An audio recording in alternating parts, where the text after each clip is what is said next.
இட்லி வாக்கும்போது அந்த துணிகள போட்டு நம்ம அப்படி இப்படி செய்யாம, சும்மா துணிய கரெக்ட்டா போட்டு அந்த தண்ணீல இப்படி காமிச்சிங்கன்னா, நல்லா சீட் ஆயிக்கிங்க. ரொம்ப அருமையான நான் இது போல தான் செய்வேன். அதனால இதெல்லாம் ஒரு டிப்ஸான்னு கேட்காதீங்க. பிகினர்ஸ்க்கு இது ரொம்ப அருமையா சும்மா துணிய போட்டு இப்படி இப்படி கையில பண்ணிட்டு இருக்காம, அழகா சீட் ஆயிக்கும். மாவு சரியான அளவு மாவு இதில உள்வாங்கும். பாருங்க இப்படி மேடு பள்ளம் இல்லாம.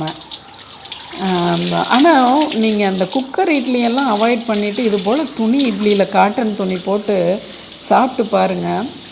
அ அதுதான் கொஞ்சம் நம்ம நேரம் எடுத்துக்கிட்டா கூட, ஒரு 2, 3 ஈடு ஊத்துனோன்னா கூட, ரொம்ப டேஸ்ட்டா இருக்கும். நம்மளோட அந்த பாரம்பரிய இந்த மெத்தட நீங்க இப்ப எவ்வளவு தான் அட்வான்ஸா நம்ம ட்ரெண்டு மாறுனாலும், இப்படி நீங்க செய்துக்குங்க.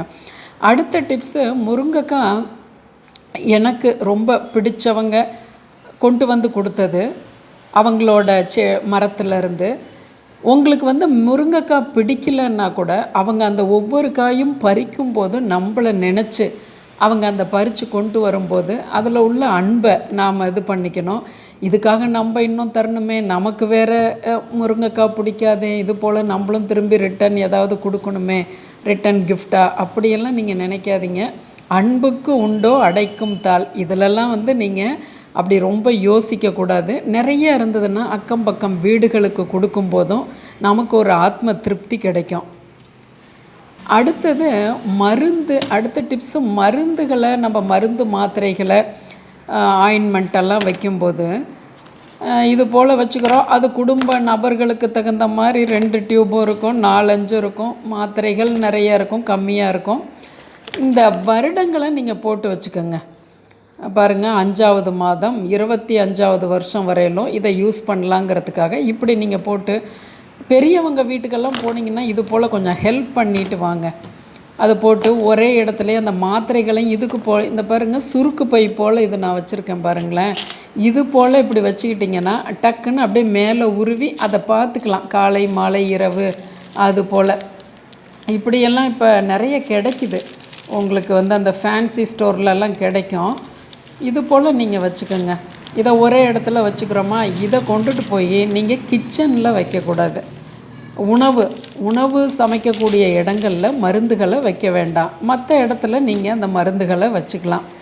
இப்போ நம்ம நைட்டே வந்து அது ஒரு டானிக் ஏதோ ஒன்றுக்கு நம்ம குடிக்கிறோம், ஒரு அல்சருக்கு குடிக்கிறோம், ஏதோ ஒன்று குடிக்கிறோம் அப்படின்னா அந்த இடத்துல நம்ம வச்சுட்டு வந்துடுவோம். அந்த நேரத்துக்கு கிச்சனில் வச்சுட்டு வந்துடுவோம். திரும்ப காலையில் எடுத்துகிட்டு போயிருங்க. அந்த இடத்துல, அதாவது கிச்சன் எவ்வளோ பெருசாக இருந்தாலும் இங்கே ஒரு பிளேஸை நீங்கள் வைக்க வேண்டாம். அப்போ அந்த உணவுகளும் மருந்தாகவே செயல்படக்கூடிய அப்படி ஆயிரும். இப்படி ஒரு இடத்துல எல்லாமா வச்சுருங்க. அடுத்த டிப்ஸு, உங்களோட குலதெய்வ கோயிலுக்கு உங்களுக்கு போகிறதுக்கு கொஞ்சம் கால தாமதமாகவும் வருஷம் ஒரு தடவை போவீங்க. ஆனாலும் உங்களோட பெண் குல தெய்வத்தை நினைக்கிறதுக்கு இது போல் சிலைகள், நான் வந்து இது அன்னபூரணி தாய் நான் வச்சுருக்கேன். நீங்கள் படங்களாக இருந்தாலும் வேப்பிலைகளை வாரம் ஒரு 2 வேப்பிலை கொத்து கொண்டு வந்து அந்த அம்மாவுக்கு முன்னாடி வச்சுட்டு உடனே காஞ்சோன்னா அடுத்த நாள் தூக்கி போட்டுருங்க. திரும்ப அடுத்த வெள்ளிக்கிழமை இது போல் நீங்கள் வச்சிட்டு இருக்கும்போது உங்கள் குலதெய்வத்தினுடைய அனுசரணை கூட இருக்கிறது போல் உணர்வீங்க.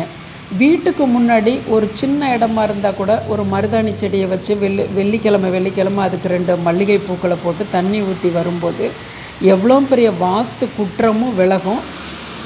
இதில் ஒட்டடை பிடிக்காமல் மட்டும் பார்த்துக்கணும். அடுத்தது டிப்ஸு, என்ட்ரன்ஸ் நிலகாலில் வெள்ளிக்கிழமை மா இலைகள் உங்கள் பூக்காரங்கிட்ட சொல்லி வச்சு ஒரு 2 இலைகளில் மஞ்சள் குங்குமம் தடவி வைங்க. காஞ்சோன்னா தூக்கி போட்டுருங்க. அதுபோல் கீழே வந்து மாக்கோளம் போட்டுக்கலாம். அந்த என்ட்ரன்ஸ் நிலகால்லையும் வேப்பிலைகளை சொருவி வைக்கலாம். காஞ்சோன்னா தூக்கி போட்டுடலாம். வாரம் அதை நீங்கள் பண்ணுங்கள். அதுபோல் வீட்டில் இருக்கக்கூடிய சிலைகள் உங்களோட ஆண்மகனோட நான் அந்த பிக்சரில் போட்டு விட்றேன் பாருங்கள், அந்த அளவு தான் உயரங்கள் இருக்கணும். கண்டிப்பாக வாரம் ஒரு முறையாவது அபிஷேகம் நாம் செய்யணும். அது தண்ணியில், பன்னீரில், மஞ்சளில், பாலில், எதில் வேணாலும் நீங்கள் பண்ணிக்கலாம். நீங்கள் பண்ணக்கூடிய அந்த உங்களுக்கு இருந்தால் தான், வாய்ப்பு இருந்தால் தான் நம்ம இது போல் சிலைகளை வச்சுக்கணும். அடுத்த டிப்ஸு, கதவு, இது வீட்டினுடைய உள்புறம் பாருங்கள், இது உள்புறம். இதை சாத்தும் போது படார்னு சாத்திக்க கூடாது. கண்டிப்பாக நம்ம குலதெய்வம் என்ட்ரன்ஸ் நிலகாலில் வீற்று இருக்கிறதா நீங்கள் நம்பணும். ரிங்டோன் கூட கரெக்டாக வந்தது பார்த்தீங்களா? அதனால் இந்த இடத்துல அந்த உள்பக்கமாகவே நீங்கள் ஒரு மேட்டை போட்டு லைட்டாக அப்படி அது மேலே வச்சிட்டிங்கன்னா கதவு அப்படி காற்றுல வேறு ஜன்னல் பக்கம் இருந்து காற்று வரும்போது அதை அடித்தாலுமே படார்னு சாத்தாது. அந்த துணியை போட்டு வைக்கும்போது இப்படி இருந்தால் படார்னு சவுண்டு கேட்கும். அது கேட்கக்கூடாது. அதே போல் அந்த கதவில் இருக்க அந்த தாள் இருக்குது பாருங்கள், அதை பட்டு பட்டு பட்டுன்னு அடிக்கக்கூடாது. அந்த தாளில் சவுண்டு வித்தியாசமாக வரக்கூடாது. நிலகாலில் நடுவில் நின்றுக்கிட்டு பேசக்கூடாது. இந்த பக்கம் அந்த பக்கம் மாற்றி கொடுக்கக்கூடாது. அம்மாவனுடைய தலை மேலே நம்ம செய்கிறது போல் இந்த தாளை படார் படார்னு அடிக்கக்கூடாது. சவுண்டு கேட்டால் அதுக்கு அங்கங்கே கொஞ்சம் எண்ணெய் விடணும். இல்லை கீழுன்னு சொல்லக்கூடிய அந்த இணைக்கக்கூடிய கதவையும் அந்த நிலவையும் இணைக்கக்கூடிய கீழ்னு சொல்கிறது, அதில் அப்படியே ட்ராப்பாக ஒரு தேங்காய் எண்ணெய் போட்டு துணியை தொடச்சிட்டிங்கன்னாலும் சவுண்டு வராது. கதவுல சவுண்டு வரக்கூடாது கண்டிப்பாக. டிப்ஸு எடை மிஷின். ஒவ்வொரு வீட்லேயுமே நீங்கள் ஹைட்டுக்கு தகுந்த வெயிட் இருக்கிறீங்களோ இல்லையோ, ஆனால் கண்டிப்பாக எடை மிஷின் வேணும். நீங்கள் இது போல் டிஜிட்டலில் இல்லைன்னாலும் முள் சுற்றி காமிக்கிற மாதிரியும் இருக்குது. நீங்கள் கண்டிப்பாக ஒவ்வொரு குடும்பத்துக்கும் எடை மிஷின் வேணும். நான்லாம் வாங்கி 2000 எனக்கு இது வந்துருச்சுன்னு வைங்களேன். மாற்றிட்டேன், 2-3 மிஷின் மாற்றிட்டேன்னு வைங்களேன். இந்த எடை மிஷின் கண்டிப்பாக உங்களுக்கு தேவை. உங்களை பற்றின வெயிட்டை பற்றின கலோரி பற்றின விஷயங்கள் உங்களுக்கு வரும். அதுபோல் கிச்சனில் இந்த மிஷின் இருக்கணுங்க. இது என்ன ஒரு 450 ரூபா தான் வரும், 500 ரூபாய்க்குள்ளே தான் வரும். என்னது இது கொஞ்சம் சாதாரண மிஷின். நீங்கள் இன்னும் கொஞ்சம் குவாலிட்டியாக கூட வாங்கலாம். உங்களோட அந்த உணவு பொருட்களை எவ்வளோ சாப்பிட்றீங்க, ஓரளவுக்கு எப்போ பார்த்தாலும் நம்ம அப்படி கணக்கு பண்ணிக்கிட்டு இருக்கிறதில்ல. இருந்தாலும் ஒரு சில விஷயங்களை இவ்வளோ இப்போ எடுத்துருக்கோம், இப்போ மிச்சரே போட்டு வைக்கிறீங்க, 100 மிச்சர் சாப்பிட்றீங்க, அப்போ இவ்வளோ சாப்பிட்ருக்கோமா அப்படின்னு ஒரு கணக்கு தெரிஞ்சுக்கிட்டோம்னா அடுத்தது அந்த அளவே கூட நம்ம போட்டு குழந்தைகளுக்கு கொடுக்கலாம். இது இன்னுமே நான் சொல்கிறத விட இன்னுமே உங்களுக்கு பல புரிதல்கள் இந்த எடை மிஷினில் உங்களுக்கு கை கொடுக்கும். கண்டிப்பாக கிச்சனில் இந்த எடை மிஷின் இருக்கணுங்க.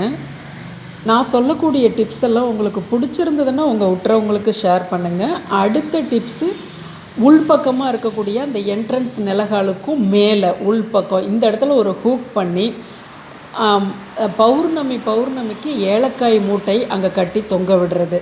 எனக்கு வாடகை வீடுங்கிறதால எனக்கு அங்கே ஆணி அடிக்கக்கூடாதுங்கிறதால நான் கதவில் உள்பக்கமாக இப்படி ஒரு ஹூக்கு அதை ஒட்டி வச்சுட்டேன். இப்போ இந்த மூட்டையை மாதம் ஒரு முறை ரெடி பண்ணணும். வெள்ளை கலராக இருக்கணும் துணி, நடுவில் மஞ்சளால் ஸ்வஸ்திக் போடணும், 9 ஏலக்காயும் 1 பச்சை கற்பூரமும் போட்டு முடிஞ்சு பௌர்ணமி நிலவுக்கு முன்னாடி காமிச்சிட்டு நம்ம பூஜை அறையில் வச்சுட்டு அன்னைக்கு இரவே இப்படி கட்டி விட்டுறது. இந்த இடத்துல நீங்கள் மகாலட்சுமி ஃபோட்டோ வைக்கலாம். என்னையால் அது அவங்க குடும்பம் தானே இது, அதனால் கண்ணனை வச்சுருக்கேன். எனக்கு கண்ணனே குழந்தையாக என்னோட பிள்ளையாக இருந்து என்னோடய குடும்பத்தை காப்பாரு அப்படிங்கிற ஒரு நம்பிக்கையினாலையும் நான் கண்ணனை இது போல் மாட்டி வச்சுருக்கேன். படங்கள் மாட்டாமல் வெறும் அந்த ஏலக்காய் மூட்டையை கூட மாட்டி வைக்கலாம். ஒவ்வொரு பௌர்ணமியிலையும் மாற்றிட்டு புதுசு பண்ணலாம்.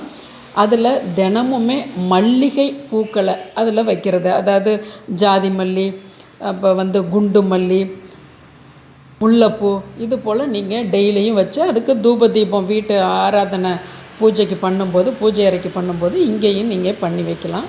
இப்படி சாத்தி வச்சுக்கலாம். மெயினாக நீங்கள் சொந்த வீட்டுக்காரங்கெல்லாம் அந்த என்ட்ரன்ஸ் நிலகாலுக்கும் மேலே இதை நீங்கள் நல்ல ஒரு அருமையான மாற்றம் வரும். வருமானம் தடைபடாது, மனசுக்கு நிம்மதி இருக்கும். மகாலட்சுமியோட ஐஸ்வர்யத்துக்காக இந்த ஏலக்காய் மூட்டை.